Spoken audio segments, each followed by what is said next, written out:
Welcome back, grade 9s.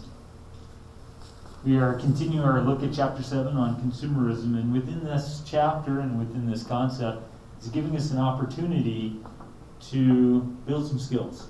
And the skill we're looking at today is the analysis of cartoons. And analyzing cartoons comes to us on multiple choice assessment, and analyzing cartoons will come to us in written response form as well, in both the -1 and -2 streams in high school. So this is a critical skill because you will see it in terms of assessment, and it's also a critical skill because we often communicate to each other in the 21st century visually through cartoons and memes and things like that. So definitely it's in your interest, and it's the assignment right now for you to take some notes while we're going through this. So it's good that you have your notebooks open. The title might be Consumerism, but the subtitle might be Cartoon Analysis. So here we have a cartoon, and when you begin to analyze a cartoon, it's important to look at the big picture. So look at it as a whole. So we're going to look at it holistically. Big picture, I see 4 panels, and I'm going to look at the panels, and the panels look very repetitive. Is one of my first reactions to it.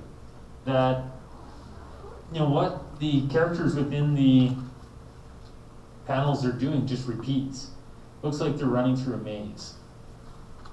And at the top of the running through the maze, it says happiness is just around the corner. And we can see that they keep going around the corner, and they don't seem happy at the end. That they haven't achieved that happiness.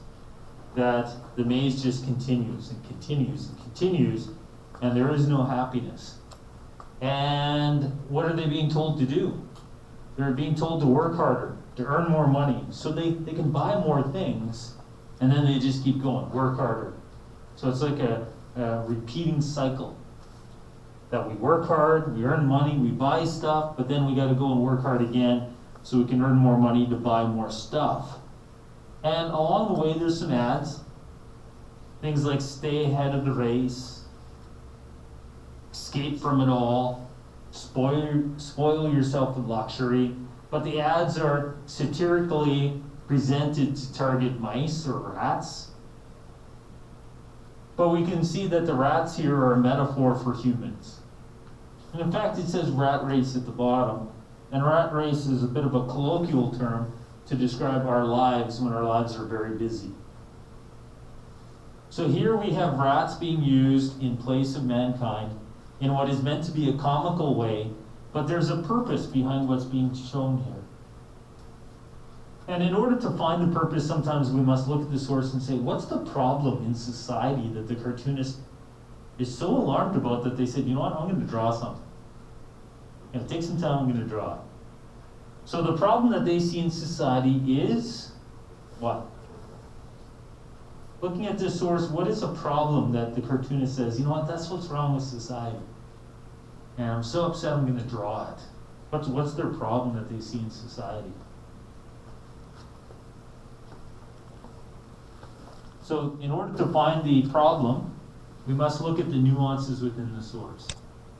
So within the source, blowing it up a little bit so you can see it better maybe. Within the source we have these rats that are representing you and I. They're humans. They're meant to represent us. They're trying to use humor so that we get a little more engaged with it. What are the rats trying to find? What's their quest for? Yes? They're trying to find happiness. And the path to find the happiness in this rat race of a life that they live is what? What are they being told? That in order to find happiness, they should do what?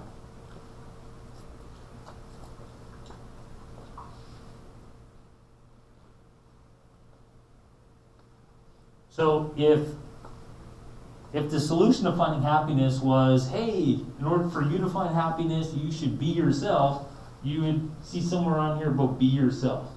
If the solution to find happiness was, read a book, and then somewhere up there it'd say, hey, happiness is just around the corner, go read a book. But the path to happiness is?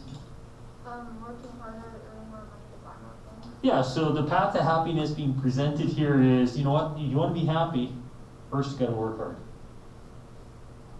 And then when you work hard, you're going to earn money. And then you're going to buy some stuff. But then it's going to keep cycling. You're going to need to work hard so you can earn more money to buy more stuff.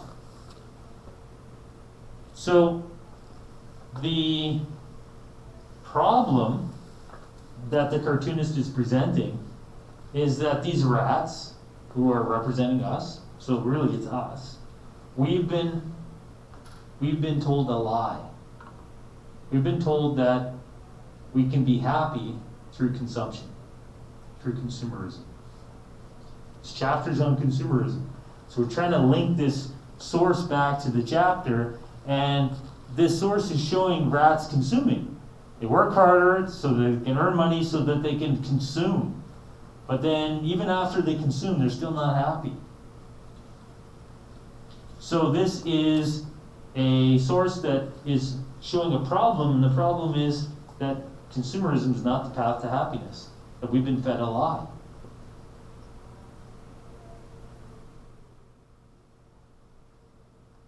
Remember the beginning of this unit, this chapter? Right at the beginning of this chapter, we looked at a source. It's on the first page of this online lesson.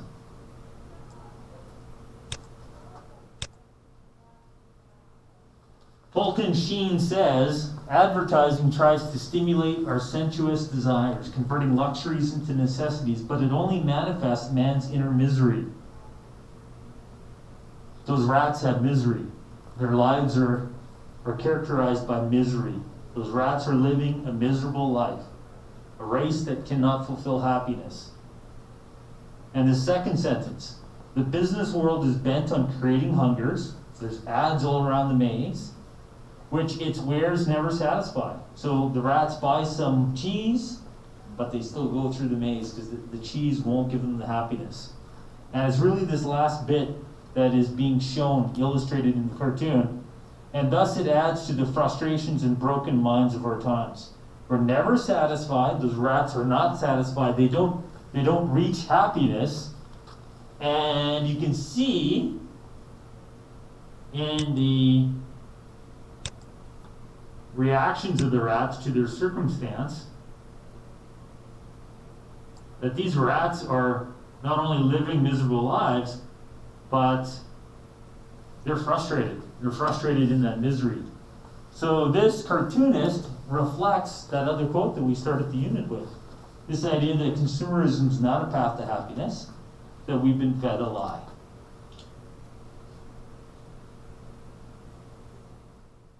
I want to see who's been really listening this week.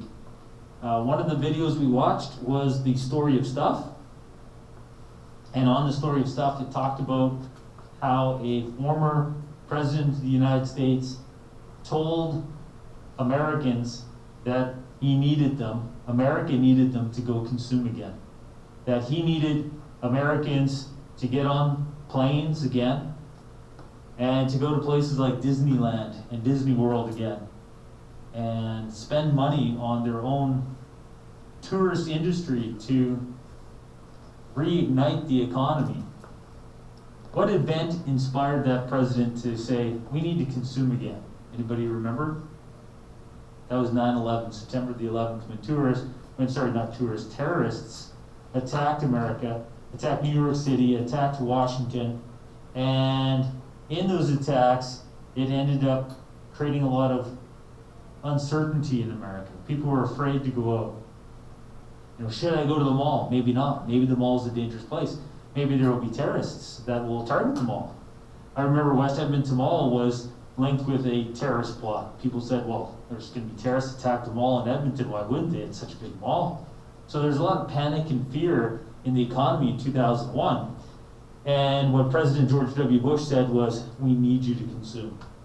His message would be contrary to what we're seeing here. This message is saying consumerism will not create happiness. And in 2001, George W. Bush, the President of the United States, was looking at America where people were not happy. And he said, in order for us to return to happiness, we need to return back to consumerism. So one of the things we do in social studies is we try to provide multiple opinions. Here's an opinion attacking consumerism, saying it's not going to lead to happiness. You're going to buy one jacket, this is a pretty nice jacket, and then you're going to say, oh man, maybe I need a black jacket. And then you're going to buy that one, and then you're going to buy a different shade of brown. And then you're going to realize, maybe I don't even like these jackets. Maybe happiness is a product of something else, and you're going to start buying those. I need a flag, so you go to a country, you go to Ireland, you buy a flag. You go to Sweden, you buy a flag. You go to Brazil, you buy a flag. You go to Mexico, you buy a flag. You go to China, you buy a flag. Suddenly, you have like 60, 70 flags, and you're like, oh man, I'm still not happy. What's wrong here? So we do have evidence that consumerism doesn't bring about happiness, to kind of echo what Sheen's saying. So when you have a cartoon like this, how do you break it down? You want to take the cartoon in as a whole. And then after you've looked at it as a big picture, then you start dissecting the smaller elements. So the smaller elements here include the labeling, rat race at the bottom. The labels within it, things like happiness is just around the corner. But we also have to look at the actions of the characters within it. What are they physically doing? They're running through this maze, but they're not exiting it. Why are they running through the maze? They're trying to find happiness. Somewhere within those details is a problem that the cartoonist is exposing. Here the problem is we're not happy. The reason why we're not happy is we have taken the wrong path to happiness. The path we're taking will never lead to happiness, and the path we're on is a path of consumption, of consumerism. So his solution, we can infer means to like suggest, we can infer that the solution is we need to stop consuming. That consumerism is creating unhappiness. And we've had lots of detail that would support that this week. The fact that our clothes themselves contain toxins and neurotoxins that are dangerous to our brains. That's alarming. That is very alarming. And we've also talked this week about the idea of not only planned but perceived obsolescence. The idea that, oh man, plaid's not cool anymore, I better get a non-plaid jacket. Or my shoes are the wrong shoes, even though they're still functional, I better get different shoes because I perceive these to be obsolete.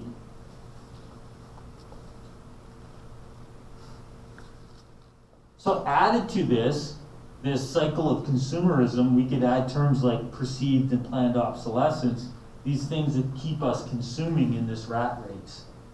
So why do we have jobs? Some people work because of the psychological benefit. They like to be busy.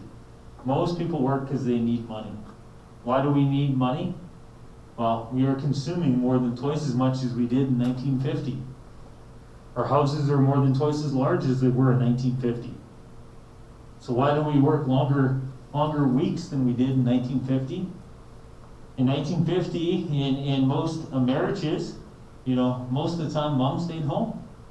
How is it possible that mom stayed home? Well, look at the size of 1950 houses. And then look at the things people in the 1950s were not buying. They were not buying a new $1,000 cell phone every year to replace the one that is perceived to be obsolete. So it's the idea being suggested here that why are we unhappy? It's because of consumerism. Because we've been led to think that these luxuries are needs, and they always keep presenting new luxuries as needs, and therefore we never have fulfillment. So definitely a very deep cartoon when you look past the simplicity of the rat race. And there's some other things here. Glance at the picture, get your first gut response. Consider the background. Think about the key labels that you're seeing. Notice the people, or in this case, notice the rats that represent people. Notice other symbols that are in here. Is there a bias? This is obviously an anti-consumerism bias. So next up, we're going to go to another cartoon. Sorry, before we go to the other cartoon, Who would find this most offensive? You know, which group in society would say, nah, the bias here is the bias here is wrong. It's basically based upon, you know, a false premise. Who would be most attacked by this cartoon? So I'm not saying the answer is Joey, right? I'm not looking for a specific person. What type of people, what occupation of people, what group of people would say, no, this is wrong? Yes? Producers? Yeah, producers. So who would look at this cartoon and say, man, this cartoonist is so wrong? Maybe producers, people that need you to be buying stuff, right? So producers of clothing, of consumer items. Apple would say, no, you're wrong. There is a reason to get the new Apple. Remember that satire we watched yesterday about the iPhone 5? Well, that's an amazing iPhone. It's 7 times longer than the previous iPhone. And look at the amazing things you can do on it. So there are people that would say this cartoonist is maybe being a little too alarmist, too simple, that there are reasons we need to update our products. There are better products. So let's look at another cartoon. Christmas is coming. It's, did I see 11 weeks away or something like that? Halloween just happened first. Halloween does happen first. Thank you for that. But this cartoon is not about Halloween, so that's why I brought up Christmas. So we have a Christmas tree in the background. So big glance. You glance at it, right? Glance at it. What do I see? I see a Christmas tree in the background. I see some kids in front of it. I don't see any presents. And I see the parents talking to the kids. Conversation and labeling is important. I don't think our message about taking the consumerism, here's the key point of this unit, taking the consumerism out of Christmas got through, and the kids are protesting, right? Presents before profits. We are the 60%. End child poverty. We shall not be moved. A better world is possible. So these are protest signs that you'd expect to see when people are protesting poverty and here they're used ironically or satirically because you wouldn't normally see kids with protest signs underneath the tree. So that's a part of the humor. That's why it's a satire, right? So we got some kids protesting the fact that their parents aren't giving them presents. So these guys' perspective is consumerism's good. The kids like consumerism because it equals presents. Their perspective is consumerism's bad, but this is an unanticipated response. They didn't see their kids responding like this. It's kind of funny. Next up, we're going to take a look at some other opinions about consumerism. So within the digital lesson, we have some opinions from people like Chomsky and Oscar Wilde. And I can guarantee you that you're going to see all of these opinions on Monday on our evaluation, except Pope Francis's. I think I needed 4 for multiple choice, right? 1, 2, 3, 4, and there's 5 here, so I took out Pope Francis's. But there's a link here with 66 more insights about consumerism. So you're not writing an essay on consumerism at the end of the chapter, but you should be. You certainly should be, but we're not this year because things are different. We're adapting a lot. But definitely in the future, in the 10-1 stream, if you choose to do 10-1, you would no doubt be writing an essay, taking a position on consumerism. So if the -1 stream is your goal for next year, this might be something that you might work on unassigned, meaning I'm not assigning it for everyone in our class, but it's something to see if you can build your skills to get ready for next year. So what we have here is a collection of insights about consumerism, and if this is my research stage, my next step might be to try to consolidate them. You know, how many people are speaking in favor of consumerism? How many people are speaking against? Are there some common arguments being made here? And then once I gather those common arguments, I might try to then go seek evidence to support them. And what our students in the -1 stream struggle at most is presenting arguments. They're great at presenting evidence, but they often present evidence without purpose. So what we have here is a lot of argumentation. Consumerism is an important topic, so I figured why not take an opportunity to look at some of the argumentation surrounding it. So, what consumerism really is, at its worst, is getting people to buy things that don't actually improve their lives. I think that also sums up the last cartoon we looked at. We live in an era of consumerism, and it's all about desire-based consumerism. It has nothing to do with what things we really need. Again, I think we're seeing that disconnect between what is a luxury and what is a need. We always want more, whether it's better clothes, a bigger house, faster cars, or the latest gadgets. Satisfaction in these days of consumerism is difficult to find. Again, we're seeing that same argument that it's not going to lead to happiness. It's not going to lead to satisfaction. That we have this desire that's been ingrained upon us to consume. It's kind of neat. So we're not going to read through all 66 together, but I'm suggesting to you that the recurring theme here is that consumerism does not lead to happiness. The folly of endless consumerism sends us on a wild goose chase for happiness through materialism. So the cartoon showed a maze, not a wild goose chase, but it's basically a wild goose chase is a chase that doesn't end. You're never actually going to get that goose. You're never actually going to win the race. And those rats are never going to actually get out of that maze.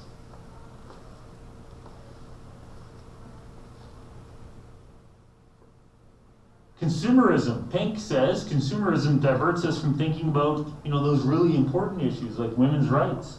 It stops us from thinking about Iraq. It stops us from thinking about what's going on in Africa. It stops us from thinking in general. So rather than dealing with the real issues of the day, hey, let's focus on consumerism. New shoes for you, new shirt for you, new hoodie for you. You know what, let's let that poverty issue in Africa be dealt with by someone else. You might say that you're a feminist. You might say that you're interested in women's rights. But rather than spending your time focusing on that, you'd rather spend your time shopping for, that new iPhone.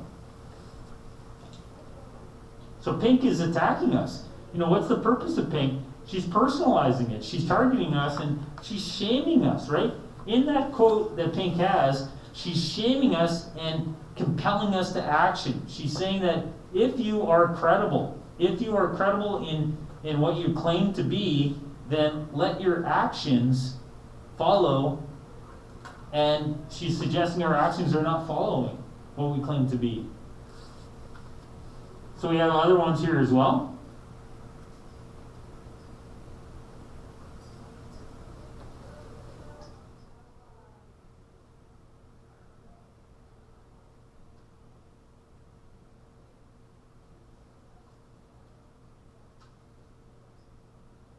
Tim Jackson talks about an iron cage of consumerism.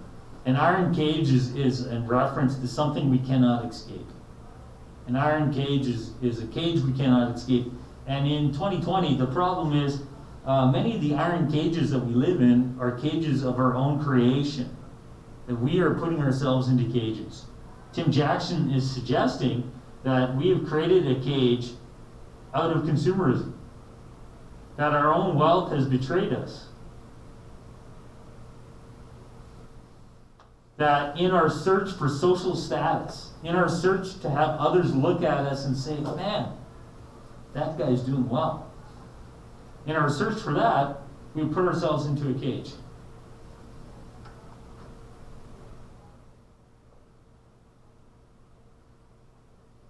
So maybe you've watched some videos where the genres, the zombie-like movies, and George Romero says the Dead films, which he was a big part of creating them, allow me to talk about things that a drama say won't. Dawn of the Dead, which was set in a shopping mall, is on one level about consumerism. So isn't that interesting? Where consumerism leads us. Madison Avenue makes us addicts of consumerism. So, certainly something that you could be doing is putting together your thoughts on consumerism. If going to -1 is your goal. Because when you get to -1, you'll be writing essays within the first month. And consumerism is a topic that's going to come back. So that would be to your benefit for sure. So next up, I'm going to give you some time to work on your booklets until we go outside for a mask break.